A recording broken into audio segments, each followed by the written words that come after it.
Assalamualaikum teman-teman, seperti biasa sebelum mulai Mimin mendoakan semoga teman-teman semua selalu dalam keadaan sehat walafiat. Oke, kali ini kita akan melanjutkan Martial Master Perissinopel bagian 705. Bagi yang baru bergabung, selamat bergabung. Dan bagi yang belum subscribe dulu lah agar Mimin tambah semangat lagi nih bikin videonya. Oke, kalau sudah kita langsung masuk ke isi ceritanya.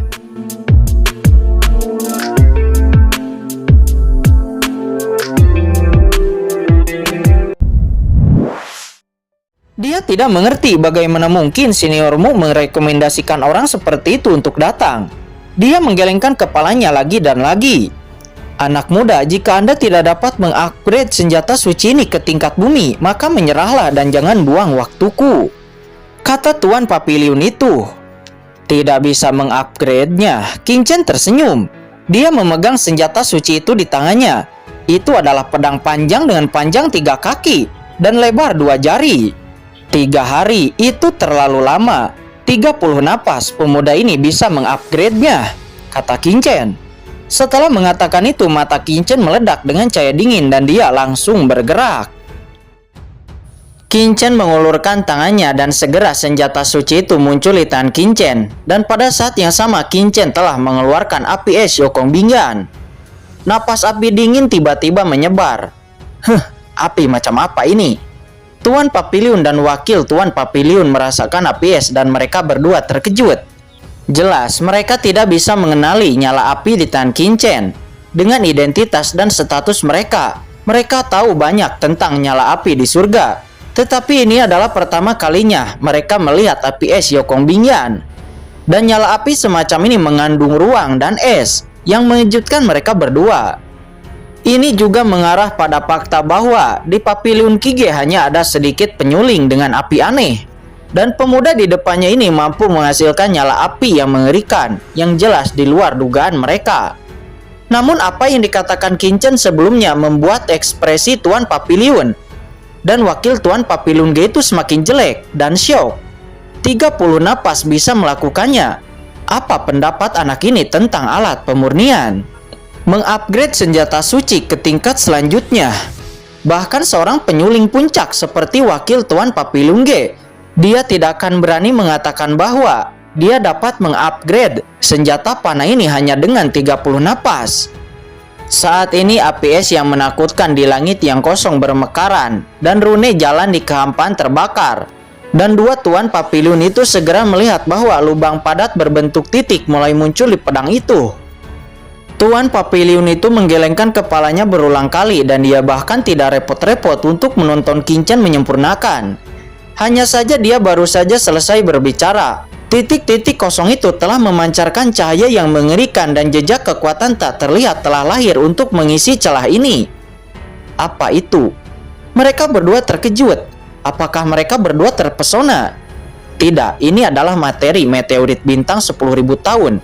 Dan penampakan es 1000 tahun yang telah diperpanjang di bawah kekuatan khusus tertentu untuk melengkapi tempat-tempat kosong ini. Saya melihat Qin Chen meremas taktik dengan kedua tangan dan gelombang kekuatan terus mengalir ke senjata suci itu. Aura senjata suci itu meningkat dengan kecepatan yang mencengangkan. Boom! Pada saat tertentu, pedang suci itu bersinar dengan cahaya. Dan napas pedang suci yang mewakili kualitas bumi tiba-tiba menyebar. Pedang itu mengeluarkan aura yang mengejutkan, jelas dengan peningkatan yang mencengangkan. Tepat selesai 30 napas, kata Qin Chen seraya melambaikan tangannya. Dan segera senjata suci itu jatuh ke tangan Tuan Papiliun. Tuan Papiliun itu segera menatap senjata di tangannya. Senjata ini dengan aura yang kuat, jelas telah memasuki ranah tingkat bumi. Dan itu adalah ranah puncak tahap awal bumi. Hanya butuh 30 napas untuk mengupgrade dari puncak kelas panah ke puncak tahap awal kelas bumi. Jika bukan karena fakta bahwa dia telah memegang senjata suci itu di tangannya, dia bahkan akan mengira dia terpesona. Struktur seperti ini, tekstur seperti ini, itu adalah teknik penyulingan kuno. Lagi pula Tuan Papiliun Qi itu memiliki penglihatan yang luar biasa.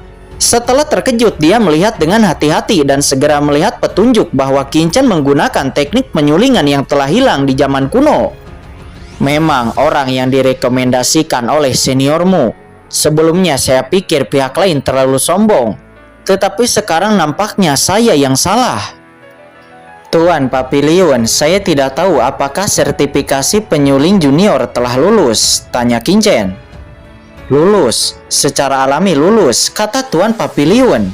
Apalagi Tuan Papiliun merasakan bahwa Kincen belum sepenuhnya menunjukkan kemampuan penyulingnya. Tidak heran jika seniormu akan merekomendasikan orang ini. Dengan bakat orang ini, belum lagi disertifikasi, mungkin dia akan lulus di saat ujian penyulingan Tianjuo. Gumam Tuan Papiliun. Pada saat ini Tuan Papiliun Kietu bahkan sedikit menantikan penampilan Kincen berikutnya dalam penilaian Tianjuo. Tetapi pada saat ini pemancar informasi milik Tuan Papiliun itu tiba-tiba menyala.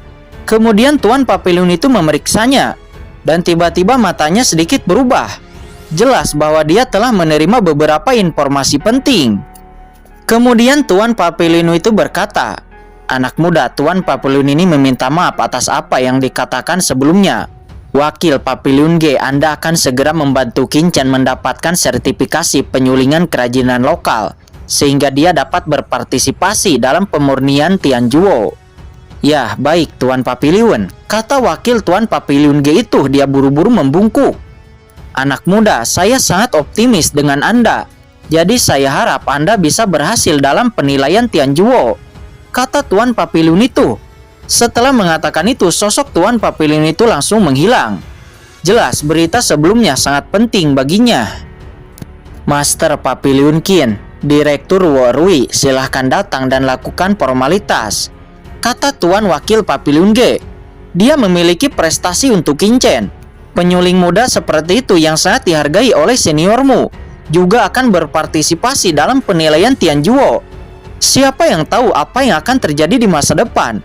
Jadi tentu saja dia harus melakukan kesopanan lebih awal. Saat ini Ruo Rui juga menatap Kincen dengan kaget. Dari perilaku Tuan Papiliun sebelumnya dan wakil Tuan Papiliun G, dia juga melihat bahwa keterampilan Kincen dalam pemurnian tidak sederhana. Ruo Rui tidak bisa untuk tidak mengagumi pandangan jauh dari Tuan Gedung Wangu. Setengah jam kemudian Kincen dan Ruo Rui keluar dari Papiliun Kige. Mereka melihat masih ada orang di aula Papiliun Kige yang berturut-turut datang ke Papiliun Kige untuk disertifikasi sebagai penyuling lokal. Tetapi itu langsung diusir oleh staf Papiliun Kige. Melihat itu, Kincen tidak bisa menahan perasaan bahwa masih ada orang yang dapat melakukan sesuatu dengan baik. Jika bukan karena senior Mu Gutian, Kincen memperkirakan bahwa dia tidak akan bisa mendaftar sama sekali.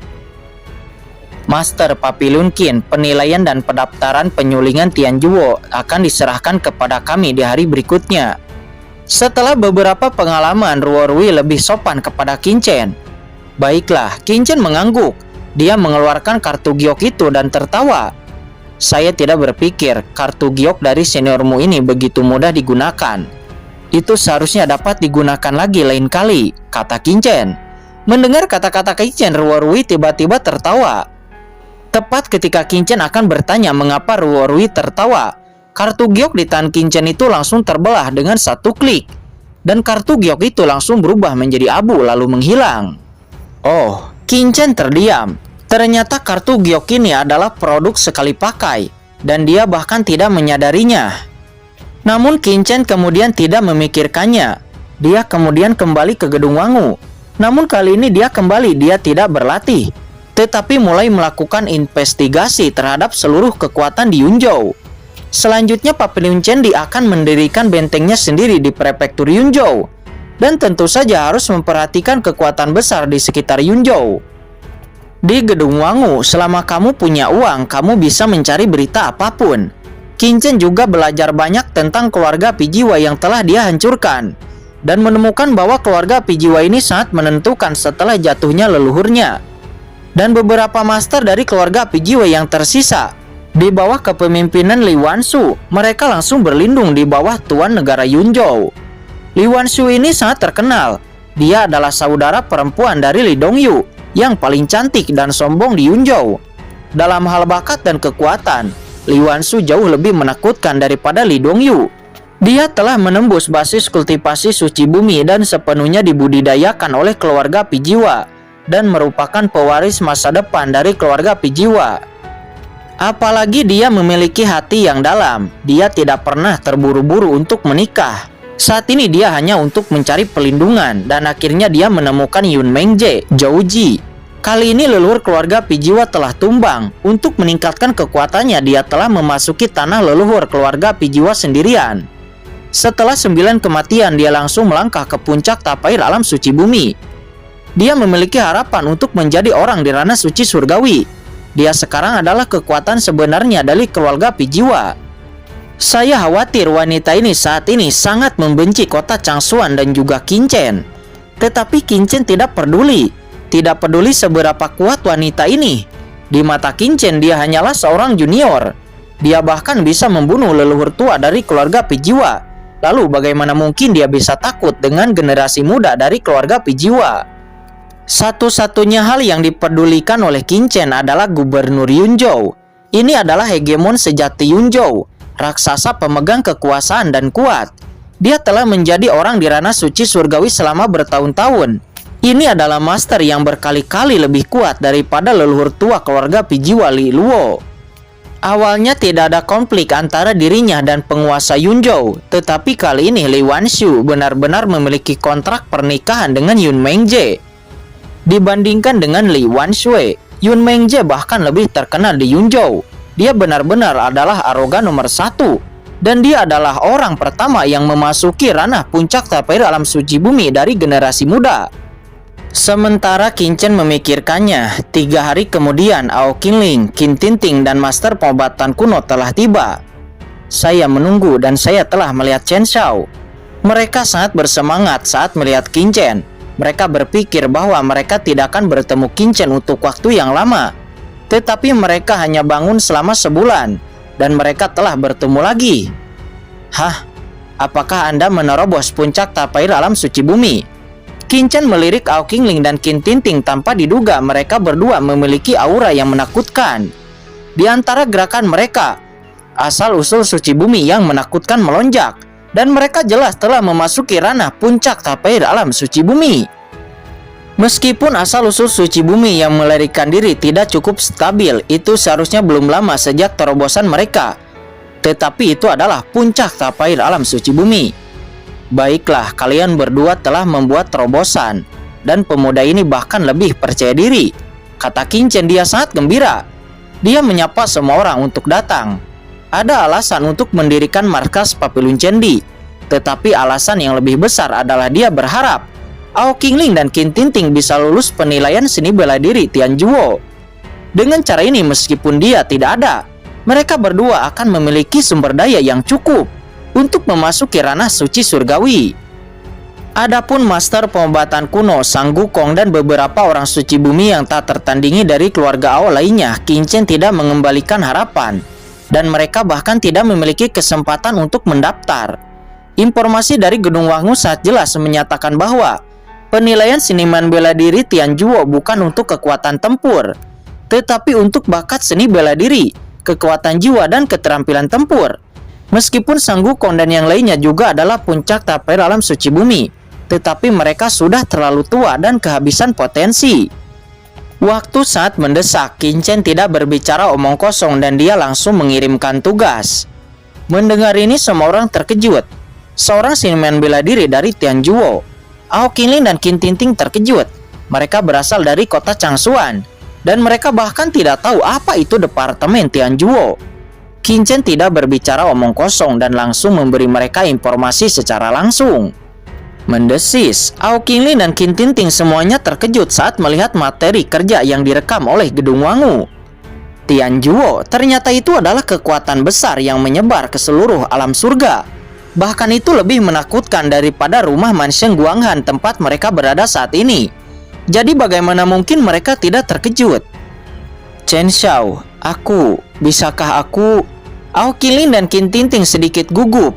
Mereka merasa bahwa mereka berdua tidak akan pernah lulus penilaian.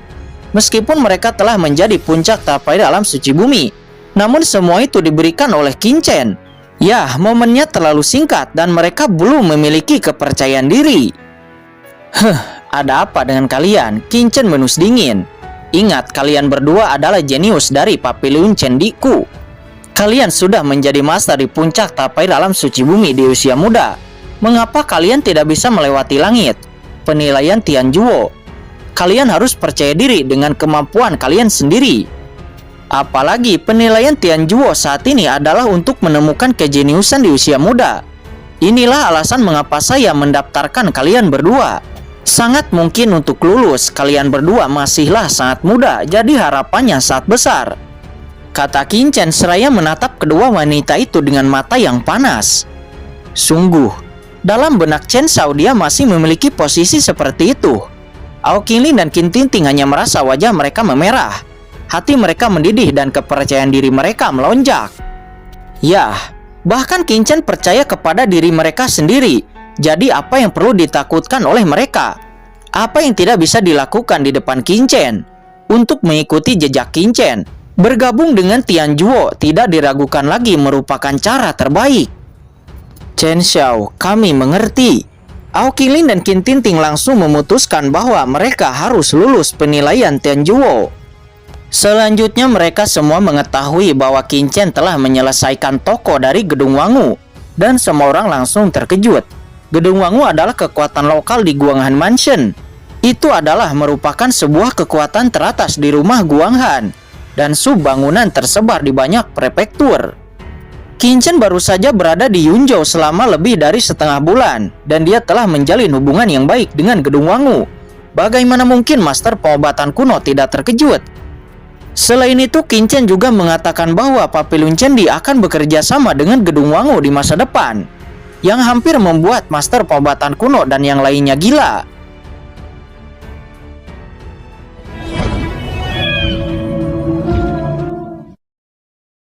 Oke guys, sudah dulu ya. Jangan lupa subrek biar lanjut terus ceritanya. Bagi yang sudah subrek, mudah-mudahan dimudahkan rezekinya. Mimin undur diri. See you next and goodbye.